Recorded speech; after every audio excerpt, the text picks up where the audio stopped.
madre, que es reina del cielo, a ella he ofrecido mi vida y mi amor.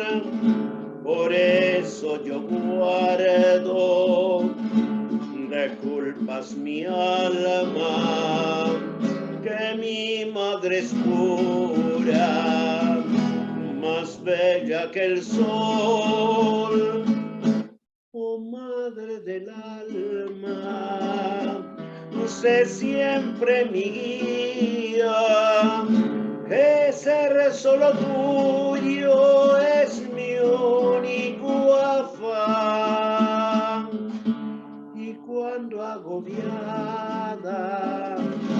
vacile mi alma, oh madre bendita, sé mi salvación. Oh madre bendita, sé mi salvación. Si tú me miraras, amable halagüeña, con boca risueña, mi pecho que hará saltar de alborozo, de dicha y contento, y el alma saliendo a ti volará. Y el alma saliendo a ti volará.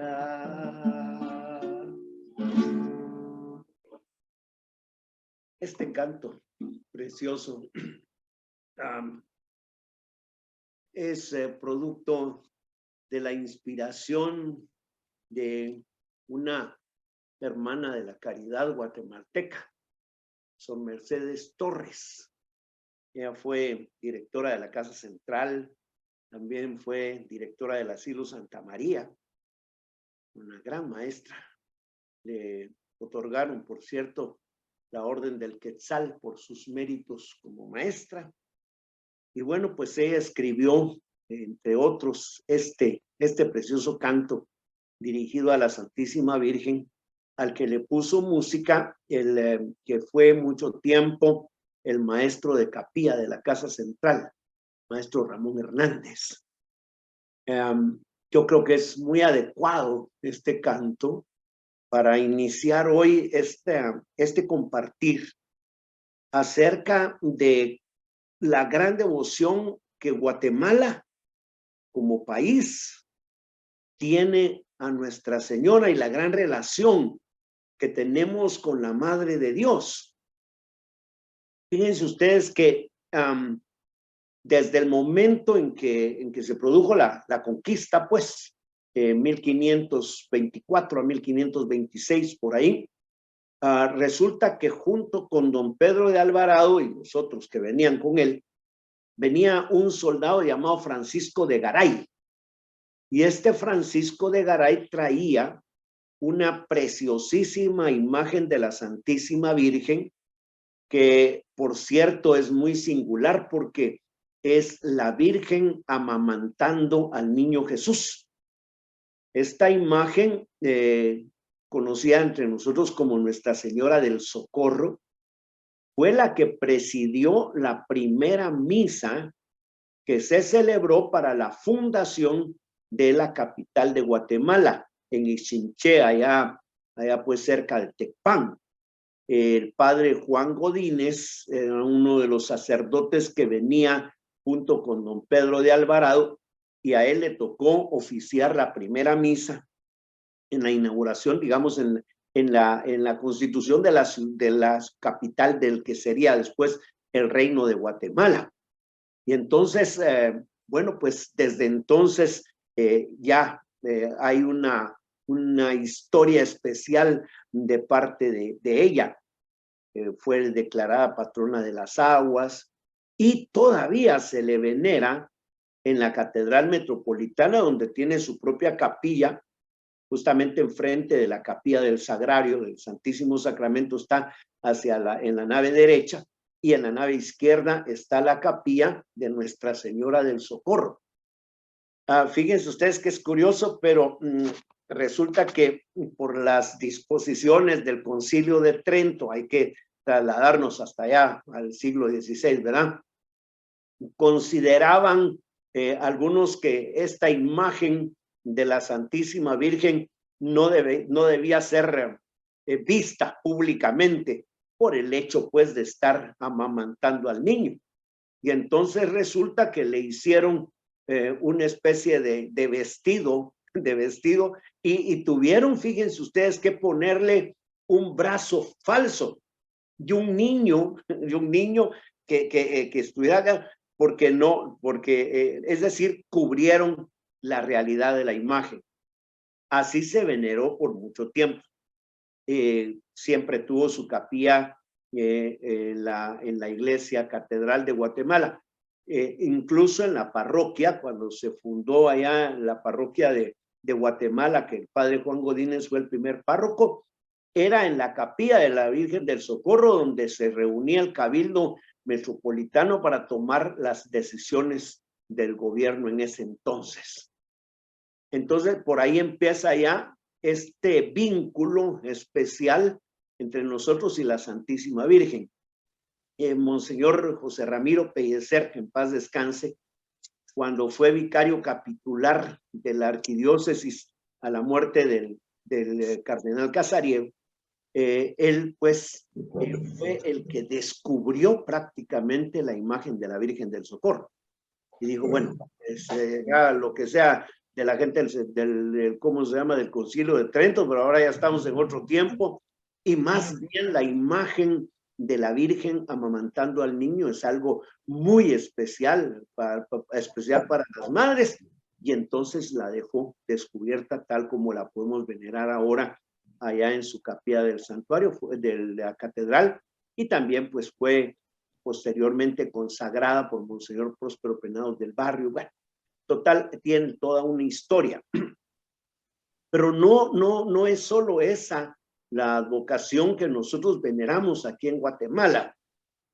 La Virgen de la Merced, según algunas tradiciones, vino de España en una caja sellada dirigida al convento de los padres mercedarios, que cuando abrieron la caja pues encontraron nada más y nada menos que con la imagen de Nuestra Señora de la Merced. Es otra de las llamadas conquistadoras, porque estuvo dentro del tiempo de la conquista. El licenciado Agustín Mencos Franco, que es fue el autor de las crónicas de la antigua Guatemala, le dedica una de ellas, donde que la titula él Herida y Jorobada, porque resulta que al parecer esta imagen la llevaban también cuando tuvieron las batallas, y bueno, dice que ella se aparecía alentando a los españoles, pero alguien dijo que ella siempre se aparecía atrás, pues como que tenía miedo. En cambio, pues ese día se puso adelante y le hirieron el cuello con una flecha.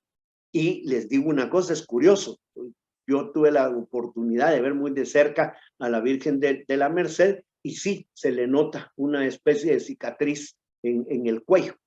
Y por otro lado, resulta que decidieron coronarla, y entonces hicieron una procesión y todo. Vino un obispo mercedario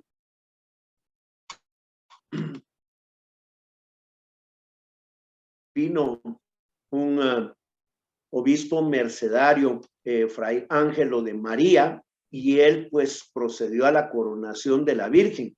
Y el problema fue que cuando le pusieron la corona, ya no cupo en el camarín, porque el camarín estaba hecho para ella sin corona, y entonces ya no cupo en el camarín. Y entonces lo que hizo el obispo, dice, fue pedirle al pueblo que entonara el canto de la salve, el Salve Regina, ¿verdad?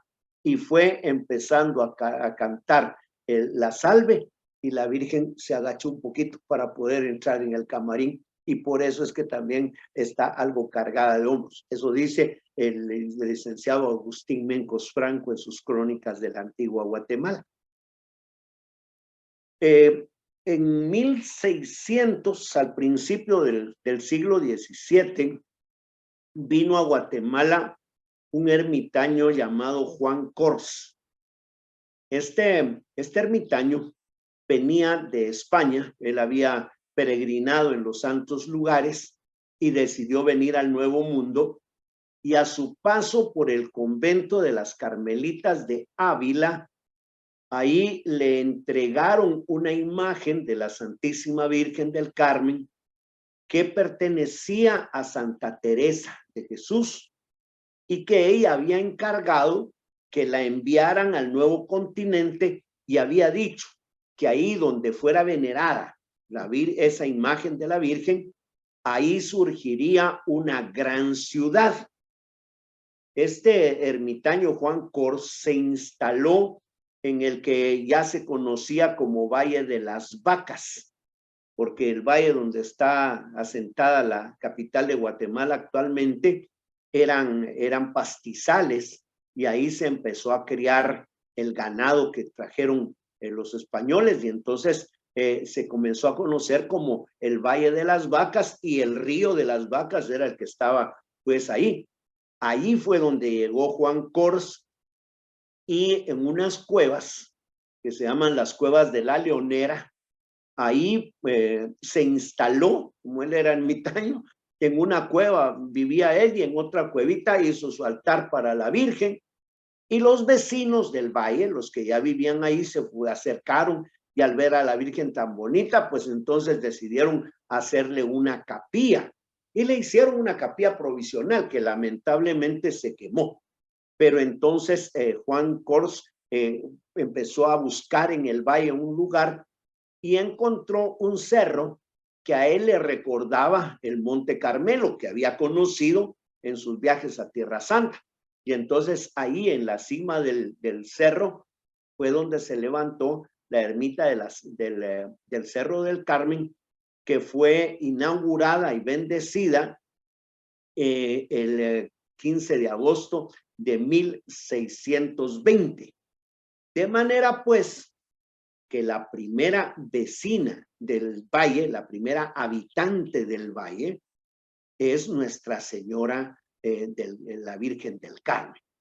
Entonces, fíjense, pues tenemos a la primera vecina de la ciudad, nombrada así en el acta de fundación por don Jorge de Alvarado, hermano de don Pedro, allá en Isinché, la primera vecina de la ciudad, la Virgen del Socorro.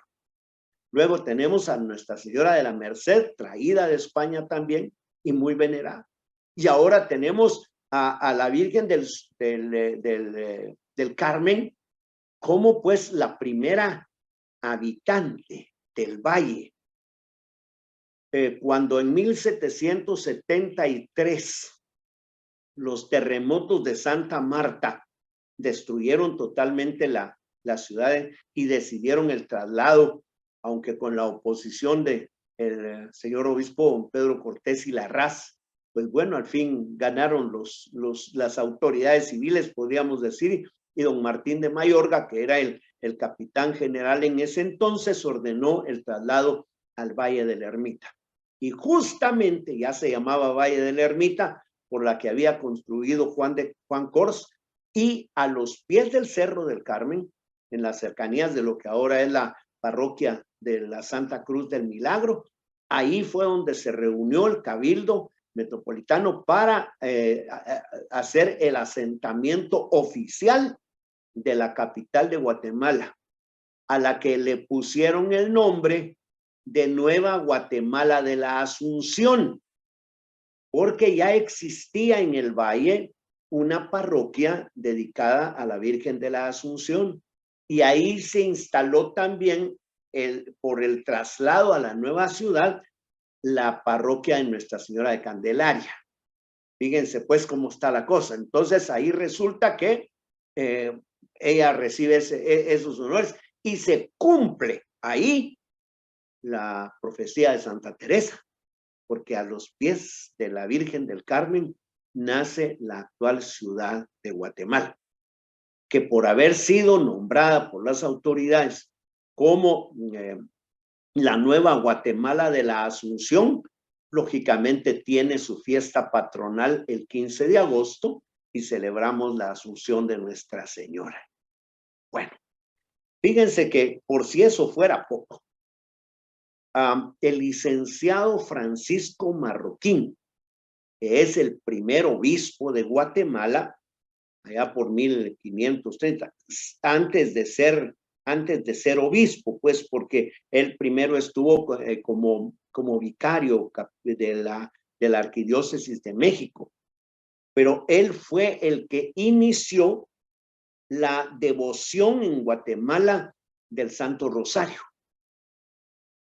Él fundó tres cofradías, las tres primeras cofradías, las más antiguas cofradías que existen en Guatemala. La cofradía de Nuestra Señora de la Inmaculada Concepción, que por cierto sigue siendo la patrona todavía de allá de Ciudad Vieja, ¿verdad? La Virgen de la Inmaculada Concepción. La cofradía que después se convertiría en archicofradía del Santísimo Sacramento de la Catedral, o sea, del Sagrario de la Catedral, y la de la Virgen del Rosario. Y lo curioso es que él se inscribió en estas cofradías como el primer cofrade. O sea, pues al fundar las cofradías, él se nombra el primer cofrade de Nuestra Señora del Rosario. Esto fue hacia allá, el 1 de noviembre de 1539, fue la fundación de la cofradía del Santo Rosario. Él no era obispo todavía porque les cuento que primero fue vicario del obispo de México, pero ya tenía prácticamente el gobierno eclesiástico de toda esta provincia de Guatemala, que llegaba desde Guatemala hasta Costa Rica, hasta la frontera de Veraguas con Panamá. Entonces resulta que él fue el que trajo a los primeros frailes, ¿verdad? Para ayudarle en la evangelización.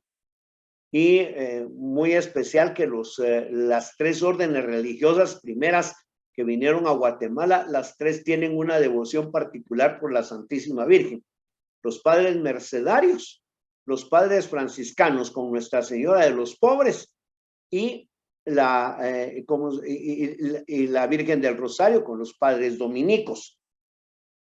Entre estos padres dominicos venían cuatro que son conocidos como los cuatro de la fama. Son Fray Bartolomé de las Casas, Fray Luis de Cáncer, Fray Rodrigo de Ladrada y Fray Pedro de Angulo. Ellos eran los cuatro primeros frailes que vinieron de parte de los dominicos. Y en ese momento existía en el norte del país un territorio donde no habían podido entrar los españoles.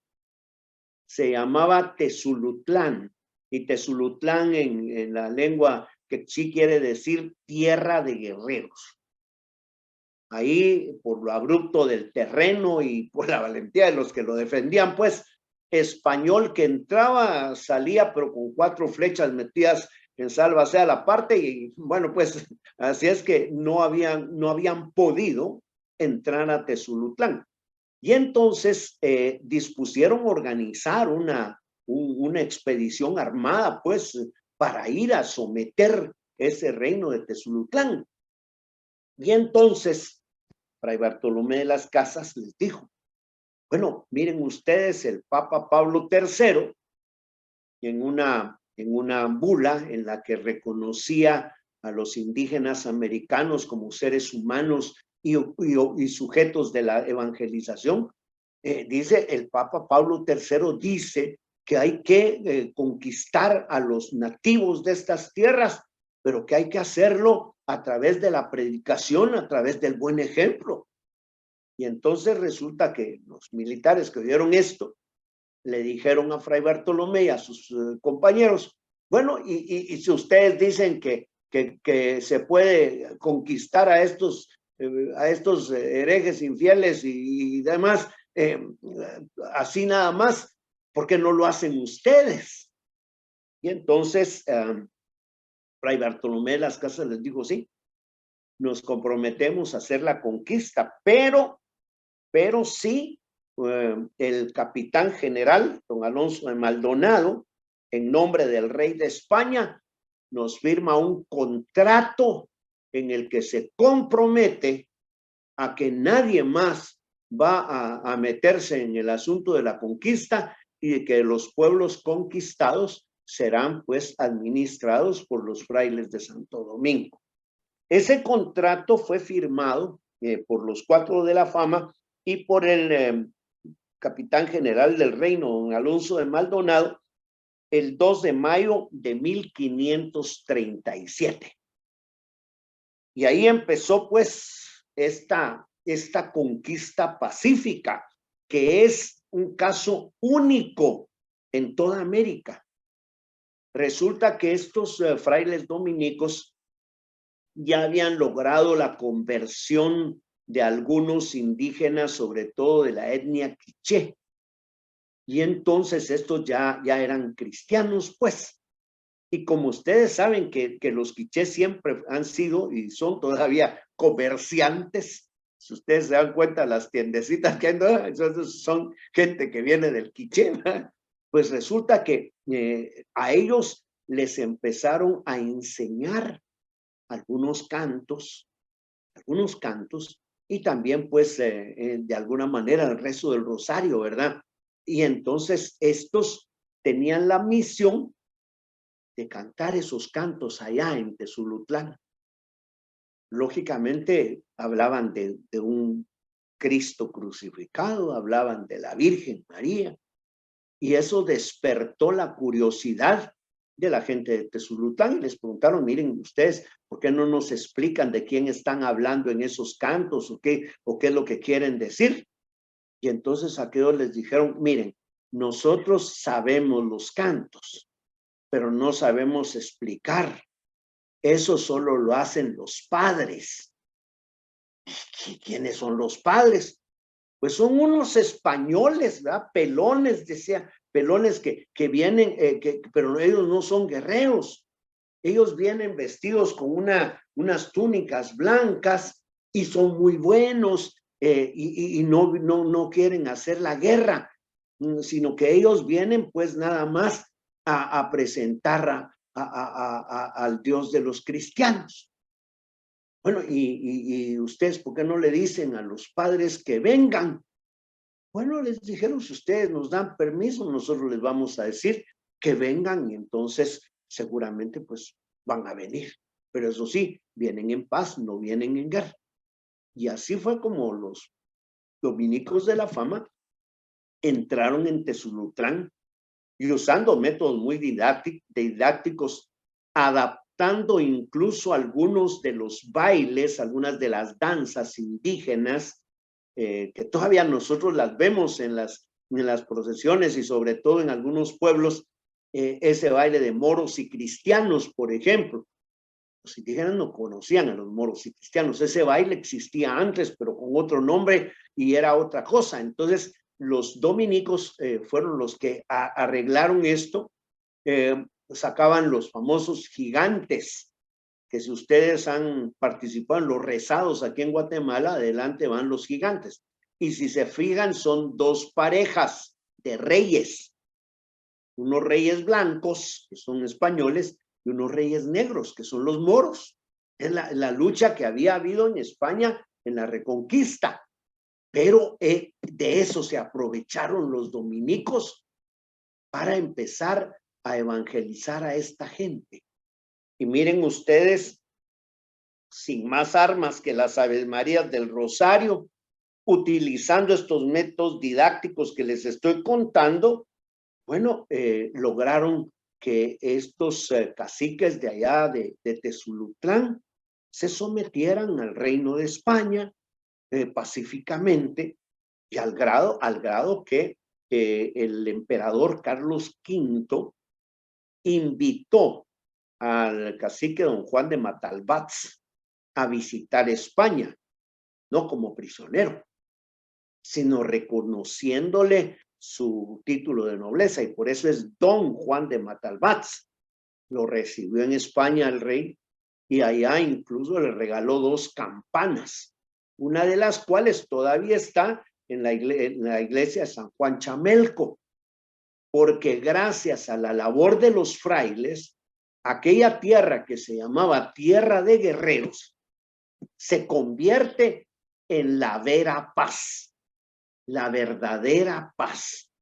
Y miren ustedes, estos frailes no solo llevaron la fe, también llevaron el progreso. Fueron los primeros en sembrar caña de azúcar en la región de San Jerónimo, en Baja Verapaz, cerca de Salamá. Ahí tuvieron un convento, ahí fueron los primeros en sembrar caña de azúcar, y también los primeros en tener viñedos en Guatemala.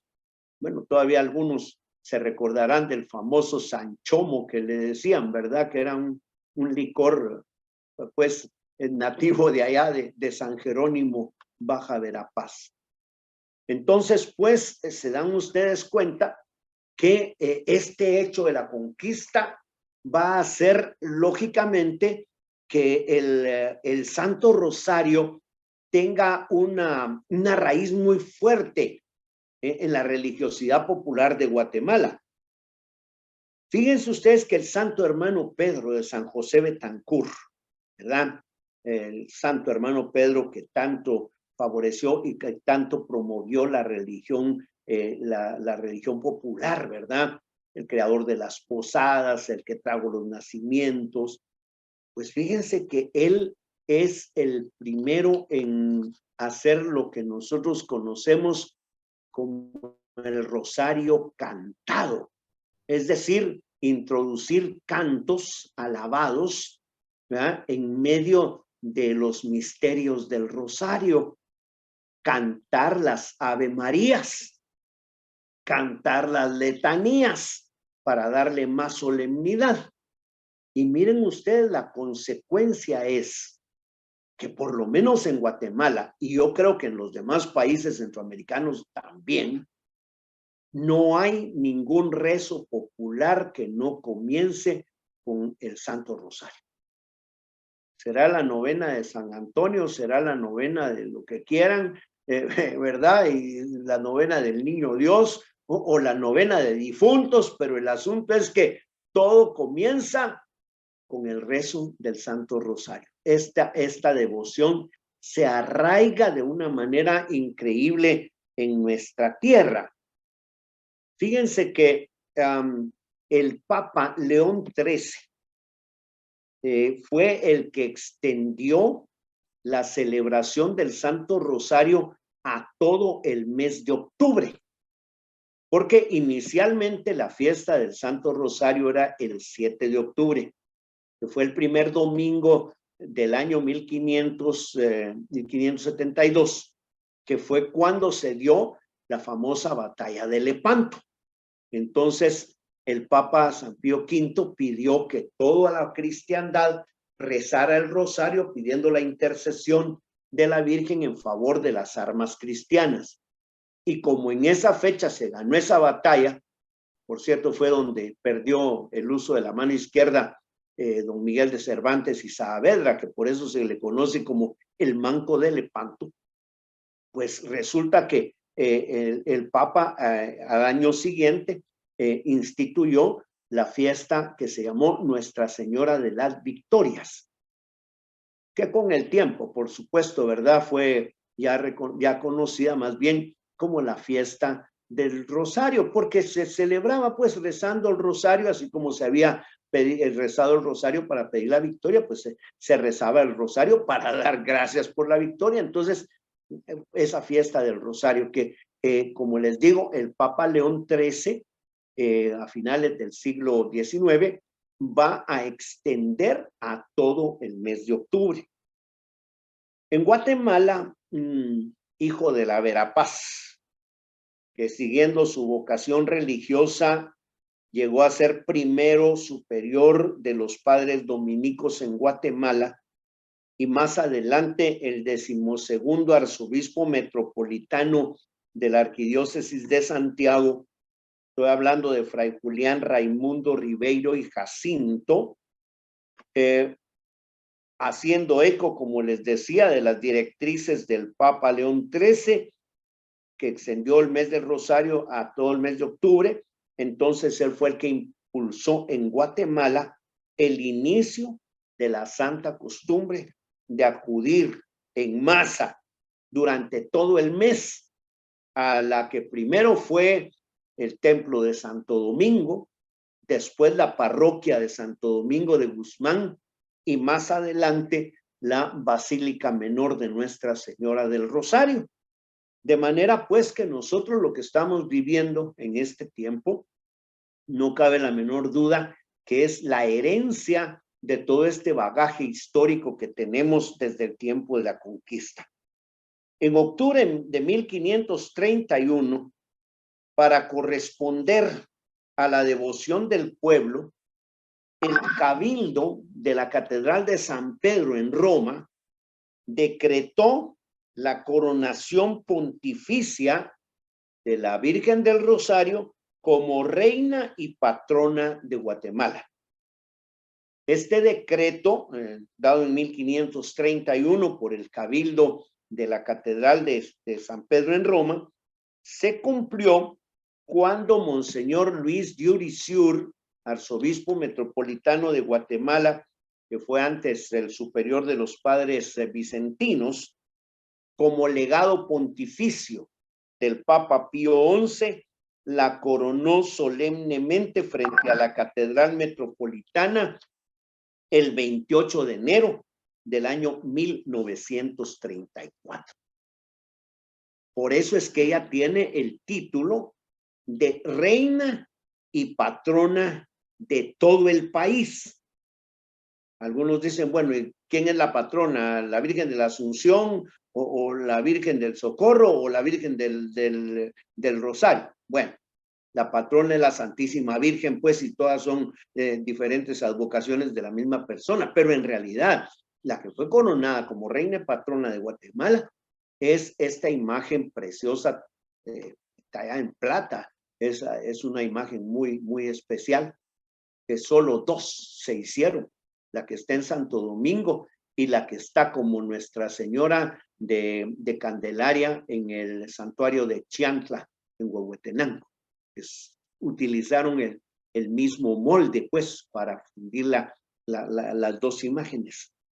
Pues entonces, a partir de que fue coronada como reina y patrona de Guatemala, las autoridades, tanto religiosas como civiles, le han rendido un homenaje especial. Vean ustedes, por ejemplo, San Pablo VI, a petición del señor cardenal Mario Casariego, 16º arzobispo de Guatemala, se dignó elevar a la categoría de Basílica Menor Pontificia el 27 de septiembre de 1970. O sea, pues, desde entonces es una basílica. Les recuerdo que solo hay 4 basílicas que se llaman basílicas mayores o archibasílicas. Son las que están en Roma: la de San Pedro, la de San Pablo Extramuros, la de Santa María la Mayor y la de San Juan de Letrán, que es la catedral de la ciudad de Roma. Entonces, pues, todas las demás basílicas que hay en el mundo son basílicas menores pontificias. En Guatemala tenemos la dicha de tener por de pronto 2. La de la Santísima Virgen del Rosario, que la tenemos aquí en la ciudad, y la de nuestro Santísimo Señor Jesucristo crucificado, que está en Esquipulas. Entonces, pues, desde esa época es basílica. Monseñor Próspero Penados del Barrio consagró la imagen, o sea, es una imagen consagrada, el 1 de octubre de 1995, y cuando el Santo Padre nombró cardenal a Monseñor Rodolfo Quesada Toruño, el 18º arzobispo de Guatemala, y de esto sí tuve la dicha de ser testigo, porque a mí me tocó ser maestro de ceremonias junto con Miguel Ángel González Lam en el acto de cuando se recibió ya como cardenal a Monseñor Quesada. Fue ahí en el atrio de catedral. Y yo recuerdo que sacaron en procesión, una de las poquísimas veces que ha salido en procesión, la imagen del altar mayor, porque hay otra, que es una réplica preciosa, que es la que generalmente sale en las procesiones de este mes de octubre, pero la que está en el altar mayor, esa muy pocas veces la han sacado en procesión y esa fue una de ellas. El cardenal la fue a encontrar ya revestido como cardenal, ahí por la 8ª calle, la trajeron de Santo Domingo hasta la catedral y le entregó la birreta cardenalicia, ¿verdad? Se la entregó al que era en ese momento el prior de los padres dominicos y le dijo, esto es para que lo ponga a los pies de la Virgen del Rosario. Y hasta la fecha, y en el camarín de la Santísima Virgen, está la birreta cardenalicia de Monseñor Quesada. Y hay un detalle curioso. Monseñor Quesada le tocó, por supuesto, participar en el conclave que eligió como papa a San Juan Pablo II, me parece. Y entonces él estuvo ahí como cardenal. Y en las filmaciones que hay del acto, el único cardenal que va en la fila sin birreta, solo con el capelo, ¿verdad? Sin birreta, es él, porque su birreta la dejó ahí a los pies de la Santísima Virgen del Rosario. Aparte de estos homenajes puramente religiosos, ¿verdad? También hay otro tipo de homenajes. Miguel Ángel Asturias, el Premio Nobel de Literatura, nacido en Guatemala, escribió un poema precioso que dice, oh celeste trabajo de cantarte en octubre. Es una belleza. Y entonces, pues, él le dedicó ese poema. También el 16 de julio de 1992, el Cabildo Metropolitano de la ciudad de Guatemala la declaró alcaldesa perpetua. Y el 4 de octubre de ese año, 1992, entonces estamos hablando de ¿qué? De 92, 2002, 2012, 2022, de hace, ¿qué? 30 años, exactamente 1992. El licenciado Oscar Berché Perdomo, que en ese entonces era el alcalde metropolitano, después fue presidente de la República, llegó a poner a sus pies de la Virgen la vara edilicia. Y otro acontecimiento muy especial es que el licenciado Ramiro de León Carpio, que fue presidente de la República después de que se dio solito el golpe de Estado el señor Serrano Elías, ¿verdad? Él había sido procurador de los derechos humanos. Y resulta que hubo un crimen, que tal vez ustedes lo recuerdan, de dos soldados, dos militares, que violaron a una niña o algo así, y entonces que los condenaron a... Bueno, uno de ellos escapó de la cárcel, ya nunca se supo de él, pero el otro sí estaba en la cárcel y lo condenaron a muerte, porque en ese entonces pues estaba vigente la pena de muerte. Pero como lógicamente existe el recurso de gracia, llegó a las manos del licenciado Ramiro de León Carpio.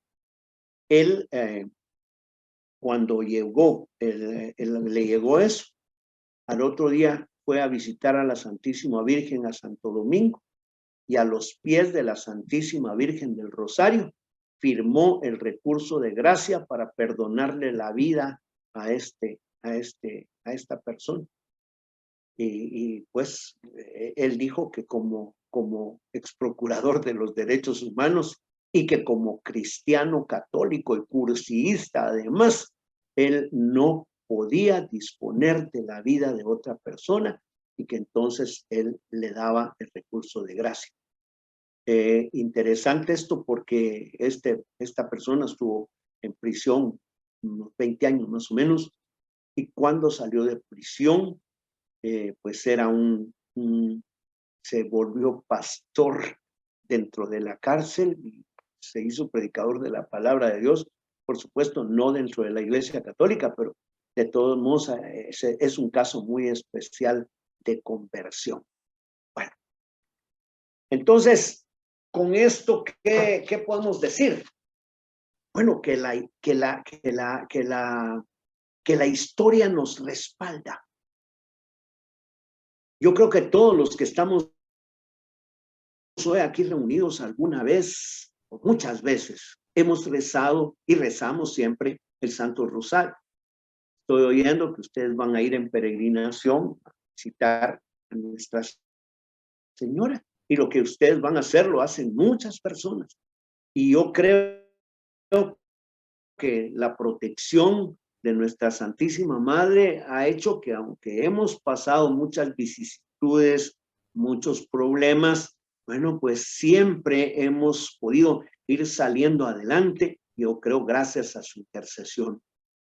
El padre Patrick Peyton, un padre irlandés, el residente en los Estados Unidos, fue el que inició una campaña que tenía como lema: familia que reza unida, permanece unida. Y esa fue precisamente la devoción del Santo Rosario, difundida gracias a él en muchos lugares, el famoso padre Peyton. Él también decía que no hay cadena más fuerte para unir a una familia que la cadena de Ave Marías del Santo Rosario. Les digo que en lo personal, yo heredé esta devoción en primer lugar de mi abuelita, ¿verdad? Que rezaba el rosario todos los días y ni modo, con los nietos sentados en las piernas todos los días rezaba el rosario. Yo, antes de aprender a leer, aprendí a rezar. Pero además supe por mi Santa Madre, que en gloria esté, porque yo sí no me acuerdo de eso, ¿verdad? Que yo nací el 3 de septiembre de 1946 y el 1 de octubre de ese año, cuando no había cumplido todavía un mes de nacido, mi mamá me llevó a Santo Domingo a ofrecerme a los pies de la Virgen del Rosario. De manera que para mí, pues, rezar el rosario es ya parte de mi vida. Y el rosario, pues, es ni más ni menos que el resumen de todos los pasos desde la encarnación hasta la glorificación que dio nuestro Señor Jesucristo para compartir con nosotros la buena noticia de la salvación. Algunos dicen que el rosario es una devoción mariana y también dicen que nosotros para todo metemos a María, así dicen. Yo les he dicho, no es que la querramos meter, es que no la podemos sacar. Y en realidad, fíjense ustedes que si se dan cuenta, el rosario es una devoción bíblica y es una devoción cristocéntrica. Todos los misterios del Santo Rosario están referidos a nuestro Señor Jesucristo. Los misterios gozosos, por supuesto, nos hablan de la concepción de Jesús, de su nacimiento, de la visita de la Virgen a Santa Isabel, de la presentación en el templo. Todo es Jesús. Ahora, lógicamente, si Jesús nació en Belén, bueno, él no cayó de otro planeta, así como el Superman que dice que de Krypton mandaron una nave. No, Jesús no lo bajaron allá. No, él nació, Gálatas 4:4, llegada a la plenitud de los tiempos, Dios nos envió a su hijo, nació de una mujer. Entonces, al hablar del nacimiento de Jesús, tenemos que hablar de la que lo dio a luz. Al hablar de que la primera vez que reconocen a Jesús como el Hijo de Dios, como el Señor, es en la visita a Santa Isabel. Pero tenemos que decir que Jesús iba en ese momento dentro de la Virgen María, pues lo llevaba en su vientre. Ella fue la que lo llevó a presentar al templo. Ella fue la que regresó a buscarlo cuando se perdió. No la podemos sacar de ahí. En los misterios luminosos, todos se refieren a la vida pública de Jesús. Claro, que interviene la Virgen María, por supuesto. Ahí está en las bodas de Caná intercediendo.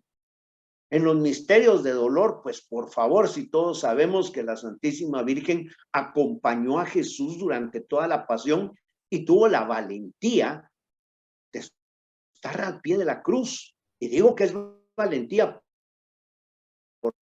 porque recuérdense que a quienes crucificaban, la pena de muerte en la cruz no era solo pena de muerte, era también pena de infamia.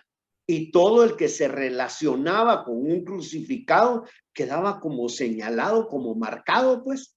De hecho, ustedes se darán cuenta que los nombres de los crucificados con Jesús no aparecen en la escritura. Después les pusieron dimas y gestas, pero en los relatos propios del Evangelio no aparecen los nombres. Es porque nadie se quería hacer cargo de un crucificado. La Santísima Virgen se fue a poner al pie de la cruz. Y yo me imagino que de repente hasta una escupida de las que le tiraron a Jesús le pudo haber caído a ella. Entonces es lógico, y si participó en los misterios de gozo, en los misterios de luz y en los misterios de dolor, es también lógico que participe en los misterios de gloria. Jesús resucitó, Jesús subió al cielo, Jesús envió al Espíritu Santo y después mandó a traer a su mamá, lo más natural del mundo, y fue coronada como reina de todo lo creado. Entonces, el rosario no solo es bíblico, porque todo esto está respaldado por la Sagrada Escritura, y es más, el Padre Nuestro, el Ave María y el Gloria al Padre son oraciones bíblicas, y también es cristocéntrico, porque a lo que nos lleva es a contemplar el misterio de Dios hecho hombre y de Dios que por nuestra causa, como decimos en el credo, padeció en tiempo de Poncio Pilato, y también del Señor que subió al cielo y está allá preparándonos una morada para cuando nos toque llegar, que así lo esperamos. Entonces, pues, esto es la realidad. No podemos negar que Guatemala, pues, es un país mariano por cualquier lado que lo miren. Las advocaciones de la Santísima Virgen María aquí tienen un lugar muy especial, emperatriz de América. Así es que no hay otra cosa más que darle gracias al Señor por permitirnos vivir esta tradición preciosa del rezo del Santo Rosario. No sé si tienen alguna pregunta o alguna duda o algún comentario, ¿verdad?, que pudiéramos hacer. Con mucho gusto, pues a veces hay algo que se quedó por ahí. Alberto, muchas gracias. Hermosísima, hermosísima tu charla. Y recuerdo también algo, Alberto, cuando también National Geographic la nombró como la mujer más poderosa del mundo. Y sí. también, ¿verdad?, que esto es impresionante, impactante. Imagínate una revista como esas, y que también hay en el Vaticano, en el Jardín del Vaticano, una imagen en mosaicos de la Virgen del Rosario. ¿Te acuerdas de eso? Así es, así es. Y bueno, pues... Yo sí tengo una duda, Alberto. Solo te quería preguntar, la Virgen de Xantla, que tú dijiste que está en Huehuetenango, es la misma de la Virgen de Plata que llaman, ¿verdad? Exacto, sí. Sí. ¿Verdad? Y esta es una réplica de la Virgen que está en Santo Domingo. Así es. Okay, lo que sucede es que en esa región de Xantla había minas de plata. Ahí había minas de plata, y entonces de ahí sacaron la plata para hacer las dos imágenes. Es una belleza, esa Virgen, es una belleza, la de Xantla. A mí me lo decís, que yo ya tuve la oportunidad de estar allá varias veces. Y es más, ¿cómo se llama? En una de sus novelas, Pepe Mía habla de, creo que, si no me equivoco, en Los Nazarenos, del visitador, de la peregrinación que hacía la gente a visitar a la Virgen de Candelaria en Xantla, porque allá la pusieron como Virgen de Candelaria, ¿eh? Y aquí es Virgen del Rosario, pero al verlas físicamente son, porque se supone que las hicieron pues en el mismo molde. Ok, gracias Alberto, gracias, Claro que muy sí. amable.